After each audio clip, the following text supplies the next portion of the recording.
Hi everyone. Um, so this is my first YouTube video.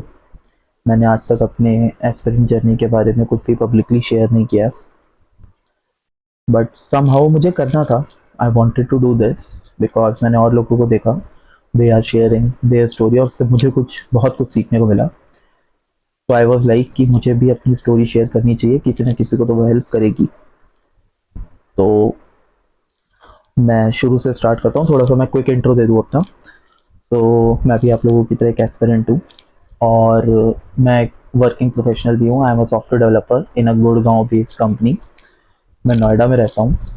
और अगर मैं story की स्टार्टिंग में जाऊँ तो ये सारी स्टोरी स्टार्ट होती है. पहले तो मैं बता दूं कि मेरा गवर्नमेंट जॉब में कभी कोई इंटरेस्ट था ही नहीं. गवर्नमेंट क्या, मेरा किसी जॉब में इंटरेस्ट नहीं था. I always wanted to run my own business और वो मैंने अपनी बीटेक के टाइम पे ही शुरू किया था.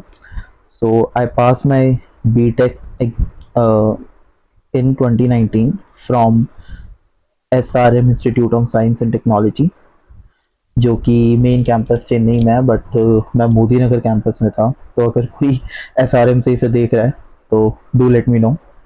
सो या, तो हमारे कॉलेज में क्या होता था कि प्लेसमेंट के लिए हर कोई चेन्नई जाता था मेन कैंपस में. तो मैं प्लेसमेंट में गया भी नहीं. क्यों नहीं गया? क्योंकि मैं हमेशा से अपना ही बिजनेस रन करना चाहता था. तो थर्ड ईयर से ही मैंने अपने बिजनेस पे काम करना स्टार्ट किया था. और वो टाइम आपको याद ही होगा, 2018 2019 फिटनेस का बहुत क्रेज आया था उस टाइम. मेरा भी वैसे ही कुछ बिजनेस था. I was a fitness blogger on Instagram और मैं साथ में अपना प्रोटीन इम्पोर्ट एक्सपोर्ट का काम करता था. बेसिकली मैं फॉरेन से बड़ी क्वांटिटीज़ में अराउंड 100 kg 150 kg में प्रोटीन इम्पोर्ट करता था एंड उसे छोटे छोटे कंटेनर्स में या छोटे छोटे क्वांटिटी में जिम वगैरह लोकल जिम को भेजता था. तो मेरा सही कट रहा था. लाइक मैं अपने बीटेक के ही टाइम पे, मैं एक मिडिल क्लास फैमिली से आता हूँ.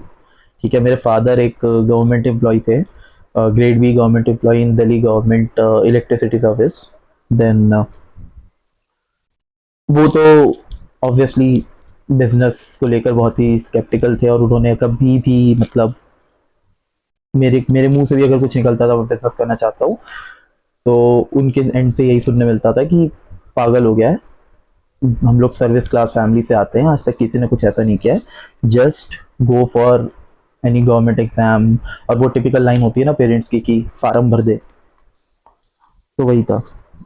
देन मेरा मतलब बिजनेस अच्छा चलने लग गया था. मैं ऑलमोस्ट 23 साल का लड़का था और मैं अराउंड 70 के to 1 lakh rupees per month कमाने लग गया था.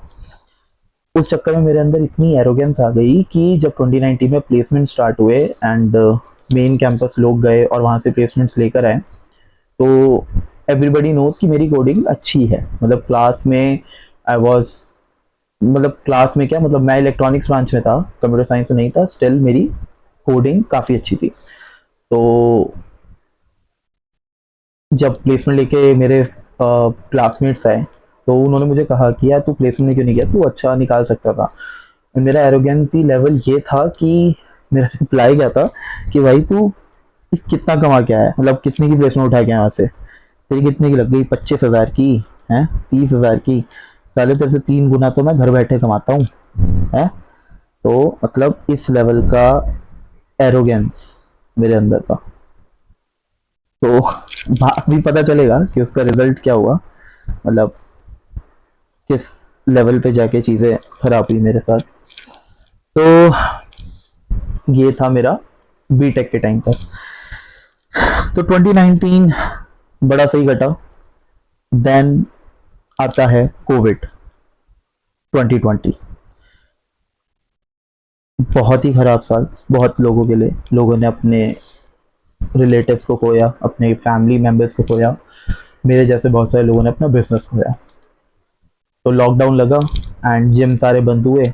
जिम के बंद होते ही जो भी डिमांड थी मेरे प्रोटीन की, वो लिटरली जिम से मेरे को कॉल्स आई कि यार आप एडवांस भी रख लो और हमें कोई कंसाइनमेंट नहीं चाहिए इस बार. और जो गया हुआ कंसाइनमेंट था वो रिटर्न आ गया. कई लोग रिक्वेस्ट करने लगे, मिन्नतें करके अपने पैसे वापस मांगने लगे.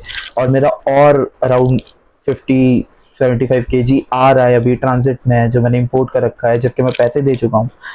सो वो इतना स्ट्रेसफुल टाइम आया मेरे पास और मैं बिल्कुल प्रिपेयर्ड नहीं था। मुझे नहीं आता था बिजनेस रन करना। मैं तो बस चल गई थी चीज, मैं तो बस अय्याशी काट रहा था उसमें। देन वो मेरे पास ऑलमोस्ट, मुझे अभी भी याद है कि अराउंड 100-150 किलो मेरा प्रोटीन उस एक साल में, क्योंकि कोई डिमांड थी ही नहीं। लॉकडाउन के बाद जो भी बूम आया, वो बड़ी बड़ी कंपनीज आई, मसल ब्लेज और न्यूट्राबे और जितनी भी कंपनीज थी, उन्होंने स्केल अप कर लिया। एंड मेरे जैसे छोटे फिटनेस और इन सब पूरी मतलब प्रोटीन इंडस्ट्री जो भी छोटी मोटी शुरू हुई थी वो सब ठप हो गई। तो मेरा ही बिजनेस रुक गया मेरे सामने। मतलब लगभग 100 किलो 150 किलो मेरा प्रोटीन सड़ा है उस साल। लिटरली मेरा इतना पैसा लगा कि मतलब मेरे को समझ ही नहीं आया कि अब मैं क्या करूँ। और इतना स्ट्रेसफुल टाइम है, मैं अपने एकदम लोएस्ट पे हूँ। लेकिन आ, एक बात है जो हम लोग एडमिट नहीं करते हैं, बट ये फैक्ट है कि जब आदमी का पैसा गायब होता है तो सबसे पहले क्या ही जाता है उसका, सबसे पहले जाता है उसका रिलेशनशिप। सबसे पहले लड़की लात मारती है। तो वही हुआ। I use to be in a relationship with a girl for 6 years. Everything was perfect till the point I was earning well. And somehow within a month उसको रियलाइज हुआ कि नहीं, घर वाले नहीं मानेंगे। तो 6 years का रिलेशनशिप भी मेरा डाउन द ड्रेन। ठीक है। नाउ इमेजिन एक 23 साल का 24 साल का लड़का है, ठीक है, अराउंड मैं 24 years का था उस वक्त, and earning around 1 lakh per month. 6 साल का उसका रिलेशनशिप है, ठीक है। तो आई वॉज तो टॉप ऑफ द वर्ल्ड, मैं तो 7वें आसमान पे था कि यार मैंने तो फोड़ दिया है जीवन में, और बस अब तो सब हंकी डोरी होगा। एंड देन सडनली एकदम क्रैश। बिजनेस गया, पैसा गया, लड़की गई। तो टिपिकल ऑफ मी, मैं हैवी ड्रिंकर हो गया। तो अगले 1-2 महीने में मैंने इतनी दारू पी कि मैं अपने 24 साल के उम्र में, जो कि मैं एक प्रॉपर, मतलब मेरे ऑलमोस्ट इंस्टाग्राम पे उस वक्त 30,000 फॉलोअर होते थे, मेरे पूरे 6 पैक थे, सब कुछ था। And somehow within 2 months मैंने उसे इतना खराब किया कि मैं 32 साल का लगने लगा। 32 साल का आदमी लगने लगा मैं with in the span of 2 to 3 months। और मैं लिटरली इतनी दारू पी उस वक्त कि मेरे फ्रेंड लोग डर गए, जो मेरे रूममेट्स थे वो डर गए कि यार ये तो क्या ही कर लेगा अब। तो जो भी था, बट 2 महीने 3 महीने के अराउंड मैंने जब अपने आप को एक दिन अचानक से शीशे में देखा, एंड मुझे लगा यार ये क्या कर रहा हूँ मैं अपनी लाइफ के साथ, ये तो मैं हूँ ही नहीं, दिस इज नॉट मी। तो एकदम से होता है ना कि आपको झटका लगता है कि यार ये मैं क्या कर दिया। तो मैं उस वक्त अपने रूममेट्स के साथ रहता था उत्तम नगर में। एंड मेरा अपना घर, मेरे पेरेंट्स का घर रोहिणी में था। तो आई वॉज लाइक कि हो गया, बस मुझे ये नहीं करना है। एंड मैं घर गया। मैं मतलब मेरी मम्मी तो लिटरली मुझे देख के पहचान ही नहीं पाई थोड़ी देर तक। उनको तो ये था कि क्या हो गया तुझे, कोई बीमारी लग गई है, कैसा हो गया तू। एंड मैं बस रोने लगा घर जाके। और सब डर गए घर में। पापा कह रहे क्या हुआ, बीटेक में फेल हुआ है, क्या हो गया। मैं बता रहा हूँ कि नहीं, मेरा ब्रेकअप हो गया। एंड सडनली हर कोई हंस रहा है। एंड मेरी मम्मी ने मुझे 2 झापड़ मारे जब मैंने उन्हें पीने वीने की बात बताई। तो एंड लिटरली मैंने पहली बार अपने पापा को, मेरी उससे पहले अपने पापा से इतनी कोई बात होती नहीं थी, पहली बार वो आए मेरे पास बैठे, मुझे समझाया कि यार लाइफ में तो अप्स एंड डाउन ऐसे आते ही रहते हैं, बट यार इस तरफ मत जाओ, इस तरफ जाओगे कुछ हासिल नहीं होगा। ठीक है। मेरे को लिटरली लगा था कि मेरे घर वाले उस वक्त सपोर्ट नहीं करेंगे, मुझे ताने देंगे कि मैं प्लेसमेंट में नहीं बैठा, ये नहीं किया। बट हालांकि मुझे उससे पहले तक मिलते थे, क्योंकि उन्हें बिजनेस के बारे में मैंने नहीं इतना कुछ बताया था। मैंने कहा था हाँ कुछ अपना कर रहा हूँ, क्योंकि अगर मैं ज़्यादा बताता तो अगेन मैं पापा से सुनता कि यार तू पढ़ता लिखता नहीं है ये वो। बट मेरे फैमिली, मेरी सिस्टर, मेरी मदर एंड मेरे पापा, सब ने मेरा पूरा सपोर्ट दिया। एंड मुझे कहा तुम घर वापस आओ पहले, अब तुम अकेले नहीं रहोगे पहले, तो सबसे पहले मैं घर वापस आया। एंड अब तक ये सब करते करते 2021 आ गया था। एंड 2021 में मैंने 2 महीने के लिए, अब अचानक से जब किसी का पैसा आ रहा होता है ना, वो चिंता है सबसे पहले, वो एक अलग ही अंदर से एक चोट महसूस हो रही होती है कि यार पैसा नहीं है। अगर कोई तुम में से फुल टाइम प्रिपेयर कर रहा हो, ठीक है, और जॉब छोड़ के आया हो, तो उसे पता होगा कि लाइक कैसा फील होता है जब आपके पास से वो फ्रीडम पैसे की फाइनेंशियल खत्म होती है और आप घर से पैसे मांगते हो या फ्रेंड से पैसे मांगते हो या सेविंग से खर्च कर रहे हो। तो फिर से मैंने थोड़ा बहुत प्रिपेयर किया। एक तो मैंने तुरंत ही एक कंपनी पकड़ ली थी, विच इज़ USIT रिक्रूटमेंट की एक छोटी सी कंपनी थी, नाइट की जॉब होती थी, वही फॉरेनर्स को कॉल करो एंड वही सब, like a call centre you can say. So उस 2 महीने के दौरान मगर मैंने काफ़ी मेहनत की। मैंने फिर से अपने कोडिंग वाले पार्ट को ब्रश अप किया एंड फिर से अपनी जो कोडिंग स्किल्स थी उस पर काम किया। एंड फॉर्चुनेटली एक टेक बूम आया था उस टाइम कोविड के जस्ट बाद, तो मैंने एक बैंगलोर की कंपनी पकड़ ली और वर्क फ्रॉम होम मुझे जॉब मिल गई। धीरे धीरे थोड़ी सी चीज़ें ट्रैक पे आई, लेकिन मेरे एरोगेंस का रिजल्ट देखो। जिन लोगों को मैंने 2019 में कहा था कि कितना कमाता है तू, 30,000 25,000, मैंने 2021 में जाके खुद 22,000 पर मंथ की जॉब पकड़ी थी, जो वो थी बैंगलोर वाली।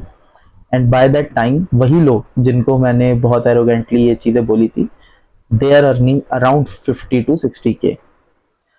एंड वहीं से एक मन में आ जाता है कि यार मैं तो बहुत पीछे रह गया। तो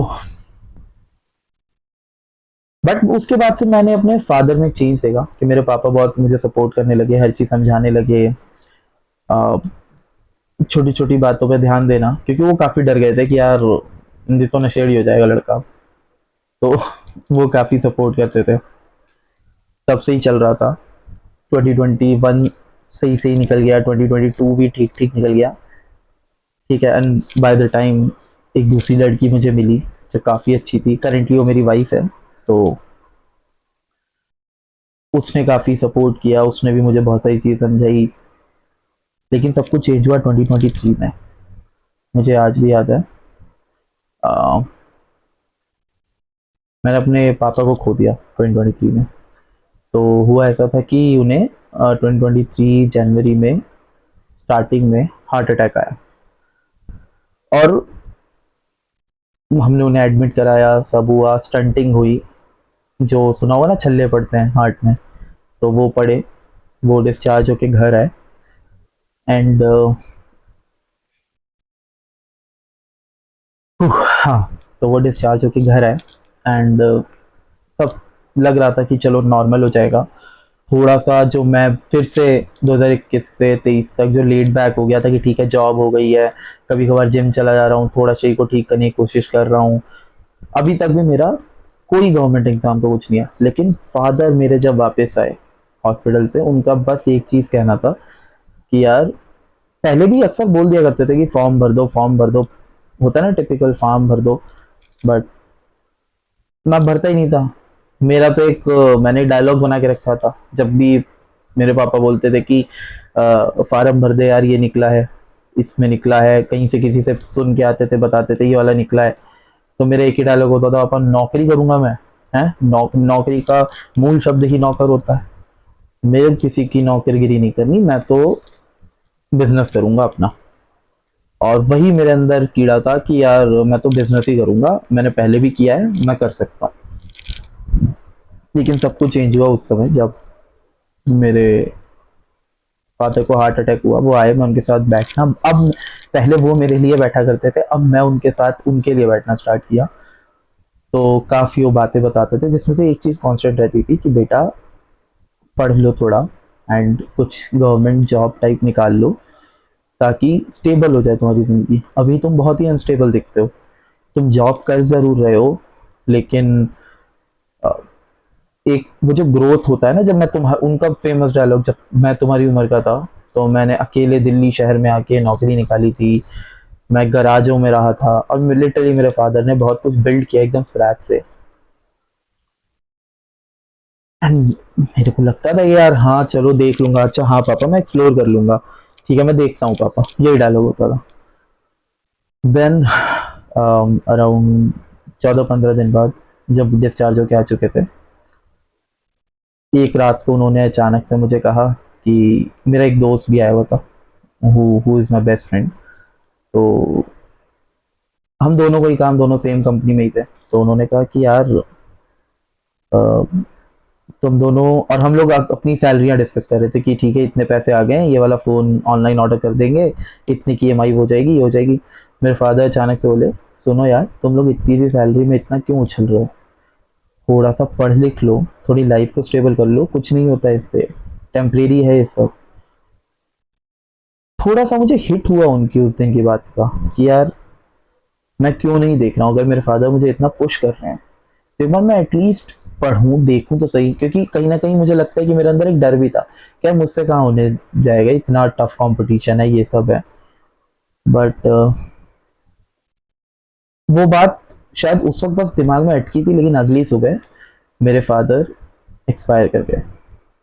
बात करते करते ही मेरी मम्मी से वो अचानक से उनका हार्ट फेल हो गया एंड वो चले गए। तो मैंने अपने लाइफ में पहली बार डेथ देखी थी, और वो भी कोई रिलेटिव की या कुछ नहीं, मैंने अपने फादर की देखी। तो मेरे दिमाग में जो आखिरी चीज़ अटकी वो बस यही अटकी थी कि पापा ने कहा है कि गवर्नमेंट जॉब निकालना। लास्ट एग्ज़ाम जो उन्होंने मुझे कहा था वो यूपीएससी कहा था कि बेटा यूपीएससी के फॉर्म आने वाले, भर देना, ये वाला एग्ज़ाम देना। और अगले ही दिन वो चले गए।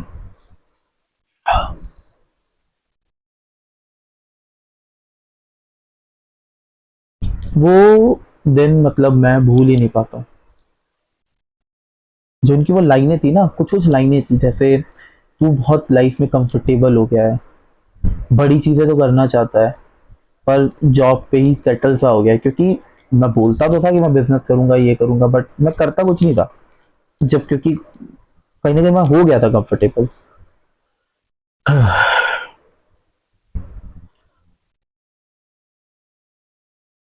उसी साल फिर मैंने, जब सारी कस्टम सारी चीज़ें खत्म हुई, मैं अकेला बैठा, जब सारे रिलेटिव चले जाते हैं एक मौत के घर से, तब असली चीज़ें आपको हिट होनी शुरू होती है। मम्मी को भी संभालना है, जिनकी हेल्थ ख़राब ही होनी शुरू हो गई थी उसके बाद, बहन को देखना है, मैं हूँ। उस टाइम मेरी जो गर्लफ्रेंड थी, जो अब वाइफ है, उसने बहुत सपोर्ट किया, आके मम्मी को संभालती थी, बहुत कुछ कहती थी। तो सडनली मुझे हुआ कि नहीं मुझे यूपीएससी करना है। एंड हाँ इसमें एक और चीज़ थी कि मैं, क्योंकि अब 2023 आ चुका था, कोविड ऑलमोस्ट ख़त्म हो गया था, तो कंपनियां वापस अपने सारे एम्प्लॉयज़ को बुला रही थी। तो जो बैंगलोर वाली कंपनी थी उनका मतलब ऑलमोस्ट फिक्स ही था कि मैं भी चला जाऊंगा मार्च में, बट जनवरी को मेरे फादर एक्सपायर हो गए, जनवरी में लास्ट में। तो मैंने उन्हें मना किया, मैं नहीं आ सकता। तो प्राइवेट कंपनी का तो यार जान ही रहे हो आप लोग, हाँ जी की नौकरी है, ना जी होते ही हटा देते हैं। तो बस वहाँ से शुरू हुई कुछ कुछ चीज़ें। तो मेरे को समझ आ गया था अब किस तरफ जाएंगी चीज़ें, मैंने खुद ही रिज़ाइन दिया एंड मैंने वो जॉब छोड़ दी। अब बहुत सारी चीज़ें देखनी थी, बहुत सारी चीज़ें होती गवर्नमेंट एम्प्लॉय में, फ़ंड लाना है, फॉर्म जमा करने हैं, पीएफ के फंड्स आते हैं, पेंशन स्टार्ट करानी थी मदर की, मेडिकल्स बनवाने हैं। मैंने वो सारे डॉक्यूमेंटेशन में अगले 4 महीने ऑलमोस्ट मुझे पता था लग जाएंगे, 4 से 6 महीने। तो मैंने वो टाइम वेस्ट नहीं किया। मैंने यूपीएससी का फॉर्म निकला, उसे भरा, पढ़ाई स्टार्ट की। एंड वो थोड़ा सा पापा की बात का असर था क्या था, मैं बहुत पढ़ा। मैं अगले 2023 में, आफ्टर माय फादर, बहुत पढ़ा।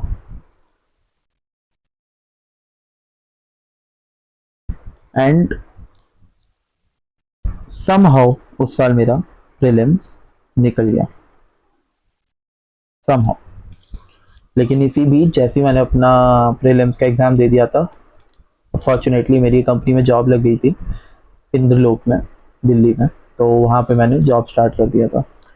अब फिर अगेन सब थोड़ा सा नॉर्मल होने लगा, धीरे धीरे चीज़ें ट्रैक पे आने लगी, बट मैं मेंस के लिए उतना पढ़ा नहीं। कहीं ना कहीं फिर से वो चीज़ें, रोज ऑफिस जाना, ऑफिस से आना, और वही सारी चीज़ें स्टार्ट हो गई। एंड इतनी सारी रिस्पॉन्सिबिलिटीज़ आ चुकी थी, मैंने कभी रिस्पॉन्सिबिलिटीज़ हैंडल की नहीं थी अपनी लाइफ में, तो वो सारी चीज़ें आ गई। तो मीन्स मेरा नहीं निकला उस साल का। लेकिन पढ़ने के बाद मुझे कुछ अपने अंदर महसूस हुआ कि हाँ, मैंने कुछ अच्छा किया।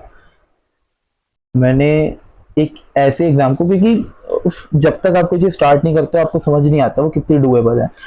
वो जो प्रीलिम्स क्रैक हुआ ना, मेरे अंदर से मुझे ऐसा फील हुआ कि यार ये तो डुएबल है, जिससे मेरा डर भी निकल गया। तो वहां से मेरी यूपीएससी की जर्नी स्टार्ट हुई। देन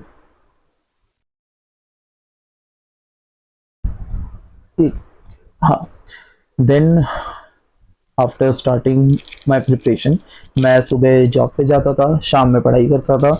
सेम तरीके से मैंने अपना 2024 का भी अटेम्प्ट दिया, जिसमें मेरा पी भी नहीं निकला। लेकिन जो मेरी कंपनी थी, वो जिसमें मैं इस वक्त जॉब कर रहा था, वो एक स्टार्टअप ही थी, छोटी सी कंपनी थी पैथोलॉजी की। सो आई वॉज लाइक, ठीक है चलो जैसा है कर रहे हैं। बट वो कंपनी का सीटीओ जो था वो बिल्कुल बेकार था, लाइक गाली गलौज करना एम्प्लॉयज़ के साथ, ये सब। तो बहुत ही हेक्टिक टाइम था, तो कहीं ना कहीं मुझे लगा कि मैं अच्छे से नहीं पढ़ा 2024 भी, और मेरा ज़्यादा फोकस रहा कि मुझे जॉब स्विच करके पहले यहाँ से निकलना है। 2024 में मैंने कंपनी चेंज की, एंड मैं भी गुड़गांव बेस्ड कंपनी में चला गया, जहाँ मैं आज तक हूँ। तो 2024 में मैंने अपनी जॉब स्विच की, बट इस साल मैं पढ़ नहीं पाया था ढंग से, तो कुछ हुआ नहीं ऑफ कोर्स। और 2024 में ही, क्योंकि अब जब घर का एक मेंबर जा चुका होता है तो फैमिली में एक इम्बैलेंस हो रखा होता है। मैं शादी तो अराउंड 2026 में प्लान की थी मैंने, इस साल करना था मुझे, बट अचानक से मुझे लगा कि नहीं यार, कर लेते हैं, मम्मी को भी थोड़ी हेल्प मिलेगी और एक इमोशनल सपोर्ट मुझे भी मिलेगा। क्योंकि जितना भी आप दिखा लो अपने आप को कि मैं तो स्ट्रांग हूँ, मैं संभाल लूंगा, बट जब बाप चला जाता है तो आपको नहीं समझ आता। कोई भी रिलेटिव हो, कुछ भी हो, कोई कितना कह दे, आपको समझ में आ जाता है कि यार कोई नहीं है, बस आप ही हो। तो फिर मैंने 2024 में ही शादी भी की, एंड में आई गॉट मैरिड। देन आता है 2025। इस साल मैं बहुत पढ़ा, लेकिन पढ़ा कैसे? मैं रहता था रोहिणी में, जाता था गुड़गांव ऑफिस, 3 घंटे, 2.5 आवर्स वन साइड का कम्यूट होता है। मैं मेट्रो से जाता था, एंड थ्रू आउट मेट्रो पढ़ता था। आता था मेट्रो से, सुबह अराउंड घर से निकल जाता था 7:30 बजे तक, एंड मैं वापसी आता था घर में अराउंड अराउंड रात को 9 बजे। तो मतलब मैं पढ़ने के लिए अर्ली मॉर्निंग होती थी, जो प्रॉपर रीडिंग सेशन होते थे, और एकदम रात में हो गया 1 घंटा मैक्स टू मैक्स तो हो गया, वरना मैक्सिमम मेरी जो 5 घंटे की पढ़ाई थी वो मेट्रो में होती थी। तो मुझे, लेकिन फिर वही है, ऐसे में कंटिन्यू करना कहीं ना कहीं मुश्किल हो जाता है। और वो हुआ कि मैं पढ़ा बहुत, लेकिन मुझे लगता है मैं एग्ज़ाम में कुछ एक्सप्रेस नहीं कर पाया। कुछ चीज़ें प्रैक्टिस की कमी थी, मॉक्स नहीं लगाए थे। वहाँ से मुझे समझ आया मॉक्स की क्या इंपॉर्टेंस होती है, क्योंकि ऑफ कोर्स मैंने कभी इस एग्ज़ाम को एज एन एग्ज़ाम लिया ही नहीं था। मैं तो बस अंधाधुंध ही कूदा था अचानक से, कि पापा ने कहा। 2025 में मुझे रियलाइज़ हुआ कि ऐसे नहीं होगा, कि हाँ मैंने 2025 का अटेम्प्ट दिया, उसमें भी मेरा नहीं निकला, जबकि I think 2025 was a not a very difficult paper. 2025 में भी नहीं निकला। अब आते हैं इस साल 2026। अब 2025 में मैं शिफ्ट भी हुआ, मैं रोहिणी से आ गया नोएडा, और अब मेरा कम्यूट और बढ़ गया। अब मेरा कम्यूट है 3 घंटे का। तो मैं 3 घंटा मल्टीपल स्टेशन चेंज करके मेट्रो से जाया करता हूँ गुड़गांव। तो इस दौरान मैं जितना पढ़ पाया, मैंने क्लासेस भी लगाई वीकेंड की, मैं ऑफलाइन टेस्ट दिए। मैं इस बार बहुत श्योर था कि यार इस बार तो मेरा हो ही जाना है, और मैंने इनफैक्ट इतना ज़्यादा पढ़ाई पे फोकस किया कि मैं अब मेरे ऑफिस का काम इससे अफेक्ट हुआ, मैंने उसको भी साइडलाइन किया। मेरा इंक्रीमेंट कम हुआ, मैंने उसको साइडलाइन किया। मैंने ऑफिस में अपने सीनियर्स को बोल दिया कि अब मैं इतना ही काम कर सकता हूँ और मैं इतना ही करूँगा, अब आप देख लो। तो बट मेरे जो मैनेजर हैं they are very supportive of me, तो उन्होंने मुझे उसी हिसाब से वर्कलोड दिया। तो चीज़ें वहाँ भी कहीं ना कहीं सेटल हो रही थी। लेकिन यहाँ पे देखो, बैक ऑफ द माइंड बहुत सारी चीज़ें चल रही होती है, जिसमें से एक बहुत बड़ी चीज़ ये है कि अब मैं 30 साल का हूँ, ठीक है, और वही लोग जिनको मैंने 2019 में 24 साल का था जब मैं उनको ये बोला था कि तुम कितना ही कमा लेते हो, इतने की तो मेरी ये अर्निंग है, तुम्हारी क्या ही लगी होगी, वो लोग आज की डेट में they are earning around I think most probably 30 LPA, 25 LPA। मैं उनसे आधे से भी कम कमाता हूँ आज की डेट में। लेकिन स्टिल अब क्योंकि मुझे इस एस्पिरेंट जर्नी के में इतना इंटरेस्ट आ गया था, मेरे को सब्जेक्ट से प्यार होने लगा, polity is one of my favourite subjects, मेरे को रियल लाइफ बेनिफिट्स हुए। सेवस लाइक मुझे समझ आ गया था कि अब मुझे लाइफ से चाहिए क्या। तो मैंने 2026 वाले अटेम्प्ट में अपना सब झोंक दिया। लेकिन स्टिल इस बार का पेपर, वो तो आप जान ही रहे हो, अगेन नहीं हुआ। अब स्टेटस ये है कि मैं 2027 और 28 ये दो मेरे लास्ट अटेम्प्ट्स बचे हैं, और स्टेटस वही है कि रोज का 3 घंटे का, सॉरी 3 घंटा तो एक साइड है, 3+3 6 घंटे का मेरा कम्यूट। मैं सुबह घर से निकलता हूँ अराउंड 6:45 बजे, और रात को घर में आता हूँ अराउंड अराउंड 9:30 से 10 भी बज जाते हैं कभी कभी। किसी किसी दिन जब बहुत ट्रैफिक होता है, इधर नोएडा एक्सटेंशन साइड गौर सिटी वगैरह से आना होता है, तो कभी 11 भी बजते हैं। बट ठीक है, जॉब तो नहीं छोड़ सकते। और ये चीज़ वो लोग बहुत ज़्यादा समझेंगे जो इस तरीके की फाइनेंशियल सिचुएशन में होंगे और जिनकी एज भी ज़्यादा होगी। उन लोगों के लिए बहुत, मैं इजी तो नहीं बोलूंगा, बट उन लोगों को शायद ये चीज़ ना समझ आए जो अभी 24 साल के हैं, 25 साल के हैं, राजेंद्र नगर रह रहे हैं या आप कहीं पे रह रहे हैं, प्रिपरेशन कर रहे हैं। बट जो घर आते हैं ना रोज रात को, और जिन्हें पता है कि यार मुझे फैमिली की ये नीड्स भी पूरी करनी है, और घिस रहे हैं अपने आप को, वो शायद ये वाला पेन समझेंगे कि यार क्या है, कैसे करें, ये वाली जो फ्रस्ट्रेशन आती है ना, कैसे करें। ये लिटरली ये तोड़ देती है, अंदर से तोड़ने लगती है। और अब मेरे साथ शायद वही हो रहा था, इसलिए मैं जो यहाँ पे आके जो ही बोला, ये मैंने पहले ही कहा था कि ये एक स्टोरी है जिससे आपको भी शायद रिलेट करने को, कुछ सीखने को मिले। देखो, अब निकालना तो है ही एग्जाम, ये तो ऑप्शन बी की तरफ तो अब देखने का क्या ही बोला जाए, जॉब है बस वही रहेगा ऑप्शन बी। बट होता है ना जब किसी चीज को अपने मन में इतना, वो है ना कोटा फैक्ट्री का आई थिंक कोई बहुत फेमस डायलॉग है, इतना प्यार और इतनी शिद्दत लगा दो उसके बीच और एक बार वो नहीं मिलता तो पूरी लाइफ लॉन्ग के लिए खुद से कॉन्फिडेंस हिल जाता है। 2026 के अटेम्प्ट ने मेरे साथ वो कर दिया, इसीलिए बस मैं यहाँ पे सब कुछ शेयर करने आया कि क्या मेरे ही साथ हो रहा है ऐसा, कोई और है ऐसा, किसी को कोई सजेशन हो मेरे लिए तो मुझे दे।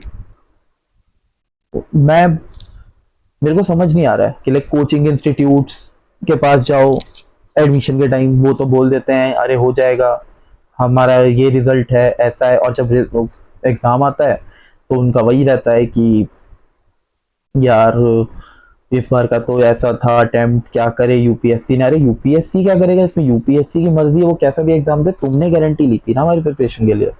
मतलब मैंने 2026 में जहाँ पे प्रिपेयर किया, मैं नाम नहीं लेना चाहता उस कोचिंग का, बट इतनी बड़े बड़े वादे कर देंगे लोग, इतनी बड़ी बड़ी अपनी कि हमारे इस नोट से इतने क्वेश्चन उठते हैं प्री के, देखो ये उठता है वो उठता है, एंड देन जब एग्जाम होता है फिर एकदम पल्ला झाड़ देते हैं कि यूपीएससी ने ऐसा कर दिया। अरे गारंटी तो तुम्हारी थी ना कि तुम्हारे इन नोट से इतने क्वेश्चन आते हैं, दिखाओ कहाँ आए। तब उनके पास कोई जवाब नहीं होगा। मतलब बहुत लड़ा जाके इस बार जिस कोचिंग से पढ़ा था, तो उनका एक ही रिस्पॉन्स होता है, तुम पढ़ोगे नहीं तो हम क्या करें। यार ये तो मतलब बचपन की उन कोचिंग की याद नहीं आ जाती जो आंटियां पढ़ाती थी और एंड में कह देती थी कि आपका बच्चा ही नहीं पढ़ता, हम क्या करें, हम घोट के थोड़ी पिला देंगे। अरे यार और कितना पढ़ेगा आदमी। ठीक है चलो मेरे कम्यूट के इश्यूज थे, मैं नहीं उतना पढ़ पाया हूँगा, लेकिन आपके मॉक में फिर कैसे मार्क्स आ रहे थे मेरे।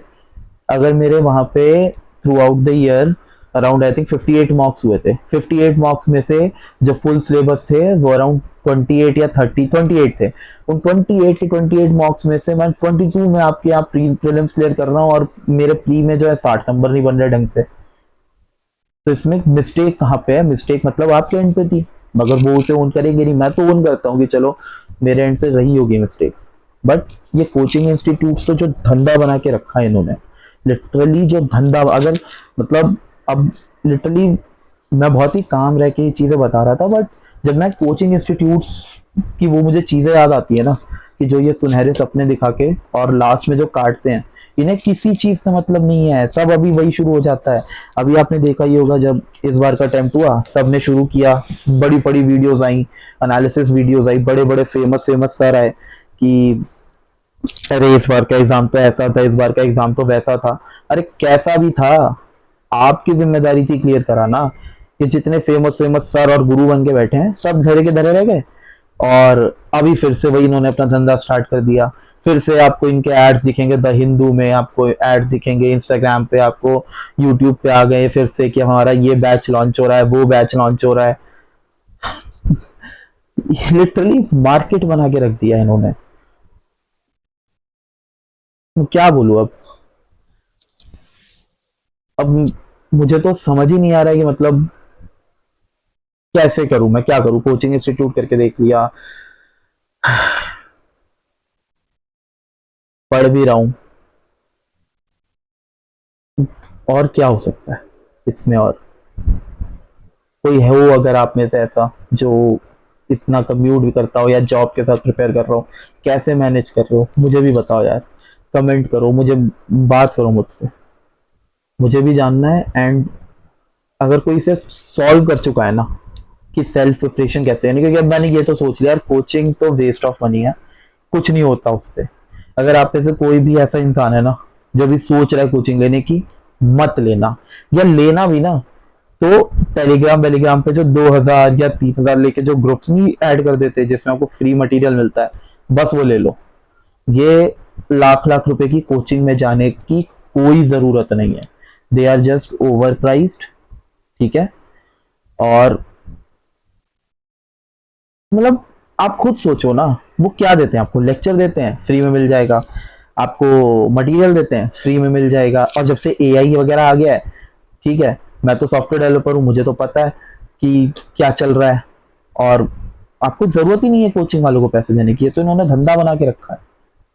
तो वो तो मतलब मैं एकदम आपको कह सकता हूँ कोचिंग करो ही मत।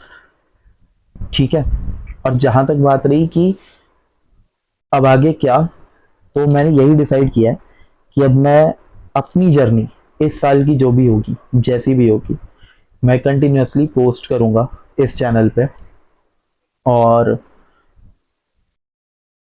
एक कम्युनिटी क्रिएट करना चाहता हूँ उन लोगों की जिन लोग को जेन्युइनली क्रैक करना है, ठीक है, एग्जाम को, और जो बस वॉनबीज नहीं है, जिन्हें जेन्युइनली क्रैक करना है, जिन्हें रियल इश्यूज हैं, और वो रियल इश्यूज सॉल्व कैसे कर रहे हैं।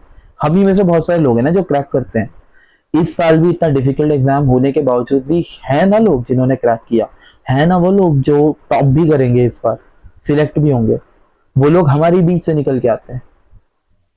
तो मैं चाहता हूँ वो जो लोग हैं ना जो ये चीजें सॉल्व कर रहे हैं वो आपस में कनेक्ट करें और एक दूसरे के इश्यूज को सॉल्व करें। That will be much better than के कोचिंग इंस्टीट्यूट को हम लाख रुपए दे दे और ये सोचे कि वो हमारे इशू सॉल्व कर देगा, उन्हें कोई मतलब नहीं होता। अगर किसी ने कोचिंग लिया आज तक तो ये उन्हें पता है कि थ्रू आउट द ईयर कैसे रहता है। पहले 2 महीने आपको ये जानते हैं, उसके बाद खत्म, इनके सेल्स टारगेट पूरे हो गए साल के, अब ये सोच रहे होते हैं अपने अगले बैच जो मिड बैचेस लॉन्च हो गए, जो एंड के बैच लॉन्च करने हैं, उनके सेल्स पे कैसे काम करें। तो फाइनली अब 2027 का अटेम्प्ट हम सब फोड़ेंगे, मेरा 5वां अटेम्प्ट है, बहुत लोगों के शायद आखिरी अटेम्प्ट भी हों, और मैं भी डरा हुआ हूँ, जेन्युइनली डरा हुआ हूँ इस बार का अटेम्प्ट देख के। तो कि मुझे नहीं पता, मैं कोई प्रिटेंड नहीं करूँगा कि डर नहीं लग रहा है, बिल्कुल लग रहा है। पर एक बात है, ये चैनल 2 लाख रुपए की कोचिंग जो दे रही होगी, मैं कोशिश करूंगा मैं दूँ। एग्जैक्टली वो नहीं दूंगा कि भाई वीडियो किसी की डाल रहा हूँ या मैं कोई पढ़ाने लग जाऊँ, मेरे को भी अपनी पढ़ाई करनी है। तो ना मैं इतना क्वालिफाइड हूँ कि मैं किसी को पढ़ाऊँ, मगर मैं अपनी जर्नी पोस्ट करूंगा, आप लोगों की जर्नी से जो इनपुट आएगा वो पोस्ट करूंगा, एक डेली चेकलिस्ट की तरह इसको लेके चलूंगा, एक कम्युनिटी बिल्ड करूंगा, और जितना मटेरियल मुझे मिल पाएगा फ्री में वो सारा मैं, अगर देखते हैं क्या रिस्पॉन्स मिलता है मुझे इस वीडियो का, तो मैं टेलीग्राम पे ग्रुप बनाऊंगा और उसमें डालूंगा। एंड आई नो बहुत सारे हज़ारों ग्रुप है टेलीग्राम पे, बट वो क्लटर्ड है, और उस क्लटर्ड ग्रुप से मेरे को भी चीज़ें ढूंढने में दिमाग ख़राब हो जाता है। तो मेरी ये कोशिश रहेगी कि जो भी मेरी प्रोफेशनल स्किल्स हैं एज अ सॉफ्टवेयर डेवलपर, मैं वो लगाऊं, और मैं एक थोड़ा इस तरीके की चीज़ें डालूँ उस पर जो सबके फ़ायदे की हों और स्ट्रक्चर्ड हो। और जहाँ भी, एंड आई थिंक हम सबकी 70 to 80% प्रॉब्लम्स ओवरलैप करती ही होंगी कहीं ना कहीं। कोई जॉब कर रहा होगा, कोई मेरी तरह लंबे कम्यूट पे जा ही रहा होगा रोज़, किसी की फैमिली की रिस्पॉन्सिबिलिटी होगी, किसी का आखिरी अटैम्प्ट होगा, किसी को ऑप्शनल में इश्यूज होंगे, हम सब ये साथ मिलकर सॉल्व करेंगे। और मुझे लगता है कि अकेले सॉल्व नहीं हो सकती ये चीज़ें, ये कम्युनिटी में ही सॉल्व होती हैं। तो ठीक है यार, डालता हूँ ये वीडियो, देखता हूँ आप लोग क्या कहते हो, कैसा रहता है, लेट अस सी। और यार ये जो भी ये वीडियो में लिखा है, मैंने, मुझे नहीं पता था कि वीडियो में क्या डालूँ, तो मैंने बस ये वीडियो जो समझ में आया मैं रिकॉर्ड करके डाल दिया है। मेरे पास कुछ वैसा प्रोफेशनल कैमरा नहीं है, और ना ही मुझे कैमरे के सामने आना है। This is not a publicity page, मुझे अपनी कोई पब्लिसिटी नहीं चाहिए। तो ये वीडियो मैं बस जो अपने टैब पे लिख रहा था बस वो डाल दिया। तो ठीक है यार, अगली बार डालूंगा कुछ, तो मिलते हैं, बाय, गुड नाइट, और गुड मॉर्निंग अगर सुबह देख रहे हो तो, बाय।